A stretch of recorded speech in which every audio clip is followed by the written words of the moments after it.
Hello, നമുക്കിന്ന് ഡിന്നറിന് ഒരു special dish ഉണ്ടാക്കാം. എന്താണെന്നല്ലയോ, പുട്ടുകൊണ്ടാണ്. പുട്ട് നിങ്ങൾക്ക് എല്ലാവർക്കും അറിയാം ഉണ്ടാക്കാൻ എങ്ങനെയാണ്. പുട്ടുകൊണ്ടുള്ള ഡിഷാണ്. ഡിന്നറിന് മാത്രമല്ല, ബ്രേക്ക്ഫാസ്റ്റിനും നല്ലതാണ്. ഞാൻ ഡിന്നറാണ് ഇങ്ങനെ സ്പെഷ്യൽ ഐറ്റംസ് ഒക്കെ ഉണ്ടാക്കുന്നത്. കാരണം ഇച്ചിരി സമയം എടുത്ത് വീഡിയോ ഒക്കെ എടുത്ത് വരണമെങ്കിൽ എനിക്ക് ഡിന്നറിനാണെങ്കിലേ പറ്റത്തുള്ളൂ. അപ്പോൾ അതുകൊണ്ടാണ് ഞാൻ ഡിന്നറിന് ഇതെല്ലാം ഉണ്ടാക്കുന്നത്. അപ്പം നമുക്കിന്ന് ഉണ്ടാക്കുന്നത് പുട്ട് തന്നെ, മുട്ടപ്പുട്ട്. നിങ്ങളൊക്കെ പലരും അറിയാമെങ്കിൽ മുട്ടപ്പുട്ട് ഉണ്ടാക്കാൻ. അത് പല വിധത്തിലുണ്ടാക്കാം. ഞാനിന്ന് ഉണ്ടാക്കുന്നത് രീതി നിങ്ങൾക്ക് ഷെയർ ചെയ്യാം. അപ്പോൾ നിങ്ങളെല്ലാവരും വീഡിയോ മിസ്സാക്കാതെ കാണുക. നമുക്കിനി കൂടുതൽ ദീർഘിപ്പിക്കാതെ നേരെ വീഡിയോയിലോട്ട് പോകാം. മുട്ടപ്പുട്ടിനായിട്ട് ഞാൻ എടുത്ത് വെച്ചേക്കുന്ന സാധനങ്ങൾ: ഒരു മീഡിയം സൈസ് സവാള, ഒരു മീഡിയം സൈസ് തക്കാളി, ഒരു 3-4 പച്ചമുളക്. വേണ്ടുന്നവർക്ക് ഇഞ്ചി വെളുത്തുള്ളി പേസ്റ്റൊക്കെ ചേർക്കാം. ഞാൻ പക്ഷേ അതൊന്നും ചേർക്കുന്നില്ല. ഇത്രയും സാധനം. പിന്നെ മെയിനായിട്ട് വേണ്ട മുട്ടപ്പുട്ടാകുമ്പോൾ മുട്ട തന്നെയാണ്. അത് നമുക്ക് ഉണ്ടാക്കുന്ന സമയത്ത് എത്ര മുട്ട ചേർക്കുന്നതും ഒക്കെയുള്ള കാര്യങ്ങൾ പറയാം. നമുക്കിനി നമുക്ക് അടുക്കളയിലേക്ക് പോകാം. ഒന്ന് ഉണ്ടാക്കി തുടങ്ങാം. നല്ല ചൂടായ ചീനിച്ചട്ടിയിലോട്ട് 2 ടേബിൾ സ്പൂൺ വെളിച്ചെണ്ണ ഒഴിച്ചിട്ടുണ്ട്. അത് നല്ലപോലെ ചൂടായി. ഇതിലേക്ക് നമുക്ക് അരിഞ്ഞ് വെക്കുന്ന സവാള അങ്ങോട്ട് ചേർത്ത് കൊടുക്കാം. സവാള എടുത്ത് നല്ലപോലെ സോഫ്റ്റായി വരണം. ഒത്തിരിയും കളർ മാറണ്ട, സോഫ്റ്റായി വന്നാൽ മതി. പുട്ടിനകത്തെ കുപ്പിയൊക്കെ ഉണ്ടാക്കിയേക്കുന്നുണ്ട്. കുറച്ച്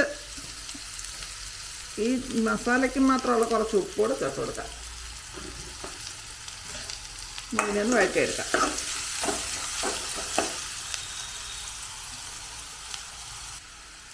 ഇതൊന്ന് വഴന്ന് കഴിയുമ്പോൾ നമ്മളെല്ലാം മുറിച്ച് വെച്ചിരുന്ന പച്ചമുളക് അങ്ങോട്ട് ഇട്ട് കൊടുക്കുക. കറിവേപ്പില എൻ്റെ ഇല്ല, അതുകൊണ്ട് ഞാൻ ഇടുന്നില്ല. കറിവേപ്പില ഈ സമയത്തൊക്കെ ചേർത്ത് കൊടുക്കാം. ഞാനതൊരു മീഡിയം ഫ്ലെയിം വെച്ചാണ് ഇത് ഉണ്ടാക്കുന്നത്. കാരണം കൂടുതൽ തീ ആയിക്കഴിഞ്ഞാൽ വല്ലാതെ കരിഞ്ഞു പോകാൻ സാധ്യതയുണ്ട്.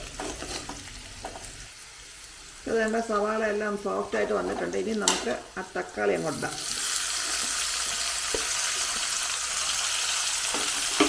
തക്കാളിയൊക്കെ നല്ലപോലെ വെന്ത് വഴന്ന് വെന്ത് ഒന്ന് ഉടഞ്ഞു വരണം.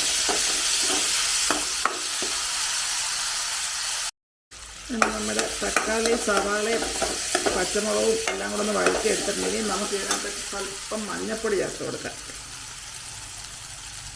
മുട്ട ചേർക്കുന്നതുകൊണ്ടാണ് ഞാൻ കുറച്ച് മഞ്ഞൾപ്പൊടി ചേർക്കുന്നത്. മുട്ട വേണ്ടാന്നുള്ളവർക്ക് ഇങ്ങനെ വെറുതെ മസാലയായിട്ട് ഉണ്ടാക്കാം. ഈ മസാല പുട്ടുണ്ടാക്കി തേങ്ങയ്ക്ക് പകരം മസാല വെച്ച് ഉണ്ടാക്കാം.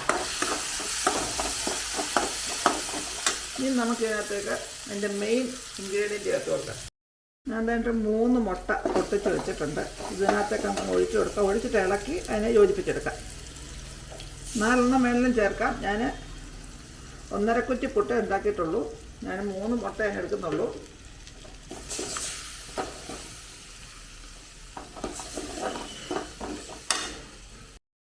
നമ്മുടെ മുട്ടയൊക്കെ ശരിയായിട്ട് ഞാനതിനകത്ത് കുറച്ച് ചില്ലി ഫ്ലേക്സ്, മുളക് പൊടി ഉണ്ടവർക്ക് അത് ചേർത്ത് കൊടുക്കാം. ഞാനിവിടെ ചില്ലി ഫ്ലേക്സാണ് ചേർക്കുന്നത്. മേളം ചില്ലി ഫ്ലേക്സ് മേളം തന്നെ വേണമെന്നില്ല, ഞാൻ എടുത്തേക്കുന്നത് അതെന്ന് പറഞ്ഞതേ ഉള്ളൂ.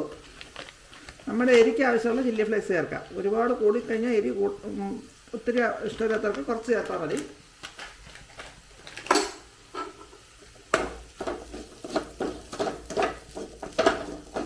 ഞാനൊരു 1.5 ടേബിൾ സ്പൂണ് ചില്ലി ഫ്ലേക്സ് ചേർത്തിട്ടുണ്ട്. ആ മുട്ടയ്ക്ക് കുറച്ച് ഉപ്പും ചേർത്തിട്ടുണ്ടായിരുന്നു.